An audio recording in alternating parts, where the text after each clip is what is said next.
जय श्री कृष्ण। राधे साथियों श्री कृष्ण कहते हैं, इस पूरी दुनिया में सबसे ज्यादा कीमती है समय, इसलिए इसे बर्बाद ना करें, नहीं तो अंत में आपको पछतावे के अलावा कुछ नहीं मिलेगा।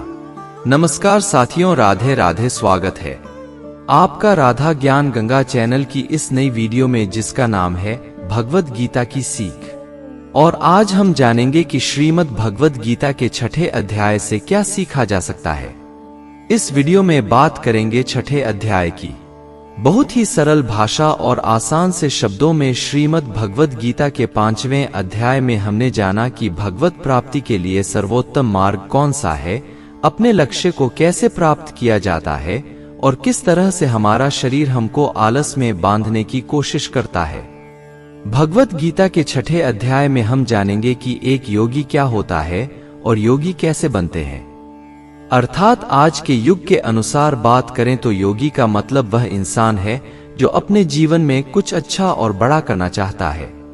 इसके साथ साथ हम यह भी जानेंगे कि क्या होगा अगर आपने इस जीवन में बहुत मेहनत की, लेकिन फिर भी आपकी मृत्यु होने से पहले आपका सपना पूरा नहीं हो पाया। तो चलिए विस्तार से जानते हैं श्रीमद् भगवद गीता के छठे अध्याय से मिलने वाली सीख और ज्ञान के बारे में। इस अध्याय में भगवान श्री कृष्ण कर्म योग और कर्म संन्यास योग के तुलनात्मक मूल्यांकन को 5वें अध्याय से इस छठे अध्याय में भी जारी रखते हैं और साथ में बताते हैं कि एक जो साधक होता है, जो अभ्यास करता है, उसकी सही परिभाषा क्या है, उसका सही तरीका क्या है।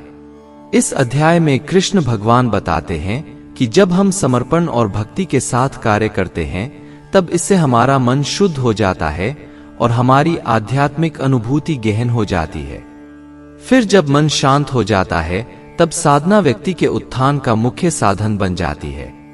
ध्यान द्वारा योगी मन को वश में करने का प्रयास करते हैं, क्योंकि अप्रशिक्षित मन हमारा बुरा शत्रु है और प्रशिक्षित मन हमारा प्रिय मित्र है। श्री कृष्ण अर्जुन को सावधान करते हैं कि सिर्फ कठोर तप में लीन रहने से कोई सफलता प्राप्त नहीं कर सकता और इसलिए मनुष्य को अपने खान पान, कार्यकलापों, आमोद प्रमोद और निद्रा को संतुलित रखना चाहिए। आगे फिर वे मन को भगवान में एकीकृत करने के लिए साधना का वर्णन करते हैं। जिस प्रकार से वायु रहित स्थान पर रखे दीपक की ज्वाला में झिलमिलाहट नहीं होती, ठीक उसी प्रकार साधक को अपना मन साधना में स्थिर रखना चाहिए। वास्तव में मन को वश में करना कठिन है, लेकिन अभ्यास और व्यक्ति द्वारा इसे नियंत्रित किया जा सकता है। इसलिए मन जहां कहीं भी भटकने लगे, तब हमें वहां से इसे वापस लाकर निरंतर भगवान में केंद्रित करना चाहिए। जब मन शुद्ध हो जाता है, तब यह अलौकिकता में स्थिर हो जाता है। आनंद की इस अवस्था को समाधि कहते हैं, जिसमें मनुष्य असीम दिव्य आनंद प्राप्त करता है। इसके पश्चात अर्जुन उस साधक के भाग्य के संबंध में प्रश्न करता है, जो इस मार्ग का अनुसरण करना आरंभ तो करता है, लेकिन अस्थिर मन के कारण लक्ष्य तक पहुंचने में असमर्थ रहता है। श्री कृष्ण उसे पुनः आश्वस्त करते हैं कि जो भगवत प्राप्ति के लिए प्रयास करता है, बुराई कभी उस पर हावी नहीं हो सकती। भगवान सदैव पूर्व जन्मों में संचित हमारे आध्यात्मिक गुणों का लेखा जोखा रखते हैं और अगले जन्मों में उस ज्ञान को पुनः जागृत करते हैं, ताकि हमने अपनी यात्रा को जहां से छोड़ा था, उसे वहीं से पुनः आगे जारी रख सके। अनेक पूर्व जन्मों से अर्जित पुण्यों और गुणों के साथ योगी अपने वर्तमान जीवन में भगवान तक पहुंचने में समर्थ हो सकता है। इस अध्याय का समापन इस उद्घोषणा के साथ होता है कि योगी भगवान के साथ एकीकृत होने का प्रयास करता है, इसलिए वह तपस्वी, ज्ञानी और कर्मकांडों का पालन करने वाले कर्मी से श्रेष्ठ होता है। सभी योगियों में से जो भक्ति में लीन रहता है, वह सर्वश्रेष्ठ होता है। इस अध्याय के प्रथम श्लोक में भगवान श्री कृष्ण अपने सखा, अपने मित्र धनुर्धर अर्जुन से कहते हैं कि वे मनुष्य जो कर्म फल की कामना से रहित होकर अपने नियत कर्मों का पालन करते हैं, वे वास्तव में सन्यासी और योगी होते हैं, न कि वे जो अग्निहोत्र यज्ञ संपन्न नहीं करते, अर्थात अग्नि नहीं जलाते और शारीरिक कर्म नहीं करते। लोग कहते हैं कि हमने अग्नि को त्याग दिया, हम सन्यासी हो गए हैं। बहुत सारे लोग बहुत सारी तरह की बातें करते हैं। तो भगवान श्री कृष्ण यहाँ पर स्पष्ट करते हैं कि लोग ऐसा कहें कि मैं तो ज्ञानी हूं, मैं सब जानता हूं, मैं तो आत्मा हूं, और कर्म आरंभ न करें या करने योग्य क्रिया न करें तो वो सन्यासी नहीं है। हे अर्जुन, मनुष्य को चाहिए कि अपने द्वारा ही अपना उद्धार करे, अपनी आत्मा को अधोगति में न पहुंचाए। श्री कृष्ण कहते हैं, केवल अपने सांसारिक कर्मों को त्यागने वाला ही योगी नहीं होता, बल्कि जो व्यक्ति करने योग्य सब कर्मों को करता हुआ उनके फल का लालच नहीं करता, वही असली योगी कहलाता है। जो व्यक्ति अपने मन को जीत लेता है तो उसके लिए इस संसार में और कुछ भी जीतना जरूरी नहीं होता, और जिसका मन इधर उधर भटकता रहता है उसके लिए इस संसार में कुछ भी पाना आसान नहीं होता, क्योंकि जब हमारा मन हमारा गुलाम होता है तो वह हमारा मित्र होता है, और अगर हम उसके गुलाम बन जाते हैं तो वह हमारा सबसे बड़ा शत्रु बन जाता है। श्री कृष्ण कहते हैं कि वे योगी जिन्होंने मन पर विजय पा ली है, वे सर्दी, गर्मी, सुख, दुख और मान अपमान के द्वंद्वन से ऊपर उठ जाते हैं। ऐसे योगी शांत रहते हैं और भगवान की भक्ति के प्रति उनकी श्रद्धा अटल होती है। वे योगी जो ज्ञान और विवेक से संतुष्ट होते हैं और जो इंद्रियों पर विजय पा लेते हैं, वे सभी परिस्थितियों में अविचलित रहते हैं।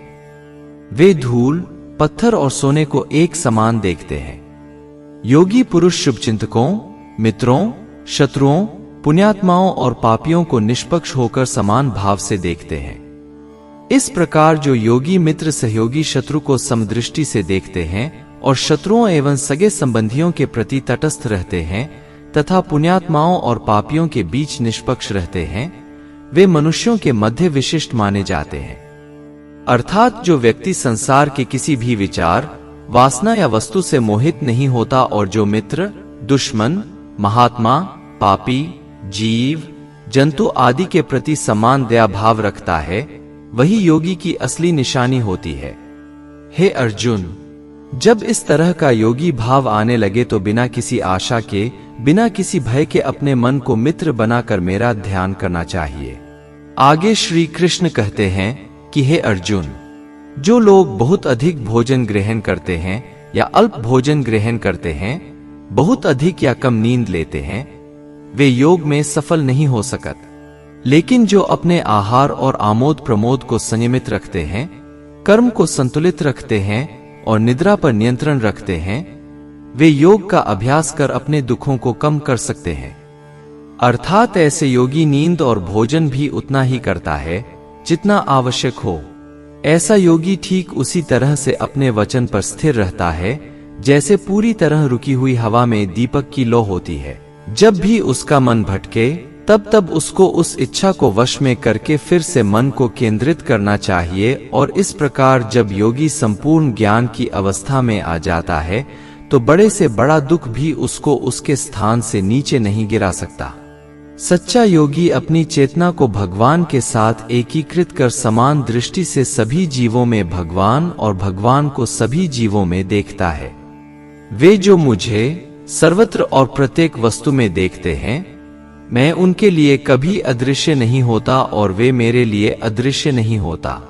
अर्जुन ने कहा, है मुरलीधर, आपने जिस योग्य पद्धति का वर्णन किया है वह मेरे लिए अव्यावहारिक और अप्राप्त है, क्योंकि मन चंचल है। हे कृष्ण, क्योंकि मन अति चंचल, अशांत, हठी और बलवान है, इसलिए मुझे वायु की अपेक्षा मन को वश में करना अत्यंत कठिन लगता है। भगवान श्री कृष्ण ने कहा, है महाबाहो, कुंती पुत्र, जो तुमने कहा वह सत्य है।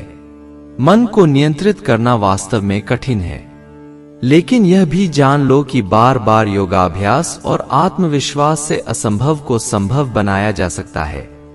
अर्जुन ने कहा, है कृष्ण, योग में असफल उस योगी का भाग्य क्या होता है जो श्रद्धा के साथ इस पथ पर चलना प्रारंभ तो करता है, किंतु जो अस्थिर मन के कारण भरपूर प्रयत्न नहीं करता और इस जीवन में योग के लक्ष्य तक पहुंचने में असमर्थ रहता है। अर्थात अर्जुन पूछते हैं कि हे कृष्ण, अगर कोई योगी इस तरह से ध्यान केंद्रित करके योग करे, लेकिन अगर अंतिम समय में किसी कारणवश उसका मन भागने लगे तो क्या उसकी पूरी मेहनत शून्य हो जाएगी? तब मुरली मनोहर श्री कृष्ण ने कहा, है प्रथापुत्र, आध्यात्मिक पथ का अनुसरण करने वाले योगी का न तो इस लोक में और न ही परलोक में विनाश होता है। मेरे प्रिय मित्र, भगवत प्राप्ति के मार्ग पर चलने वाले को बुराई पराजित नहीं कर सकती। असफल योगी मृत्यु के पश्चात पुण्य आत्माओं के लोक में जाते हैं। अनेक वर्षों तक वहां निवास करने के पश्चात वे पृथ्वी पर कुलीन या धनवानों के कुल में पूर्ण जन्म लेते हैं, अथवा जब वे दीर्घकाल तक योग के अभ्यास से उदासीन हो चुके होते हैं, तब उनका जन्म दिव्य ज्ञान से संपन्न परिवारों में होता है। संसार में ऐसा जन्म अत्यंत दुर्लभ है। अर्थात श्री कृष्ण ने कहा। तब अर्जुन ने कहा कि निरंतर परमात्मा की तरफ बढ़ना हर आत्मा का अधिकार है। अगर किसी कारणवश वह योगी आत्मयोग की राह से विचलित हो भी जाता है, तो भी उस योगी को पुण्य पुरुषों के लोक में कई वर्ष सुख और आनंद मिल जाता है, और वहां पर वह ध्यान भ्रष्ट योगी भी सुखमय समय बिताकर फिर से किसी पुण्य आत्मा के परिवार में जन्म ले लेता है, और इस तरह से उस आत्मा की यात्रा वहीं से शुरू हो जाती है जहां पर उसने पिछले जन्म में समाप्त की थी, और इस प्रकार से उसे एक नया रूप, नया जीवन परमात्मा से मिलन के प्रयत्न के लिए फिर से मिल जाता है। अर्थात उसका पिछले जीवन में किया गया योग बेकार नहीं जाता, बल्कि लगातार प्रयत्न करने वाला योगी किसी जन्म में अपने जीवन चक्र से मुक्त होकर परमात्मा में विलीन हो जाता है। एक योगी तपस्वी ऐसे ज्ञानी से और सकाम कर्मी से भी श्रेष्ठ होता है। आथ है अर्जुन, तुम सभी प्रकार से योगी बनो। सभी योगियों में से जिनका मन सदैव मुझ में लीन रहता है और जो अगाध श्रद्धा से मेरी भक्ति में लीन रहते हैं, उन्हें मैं सर्वश्रेष्ठ मानता हूं।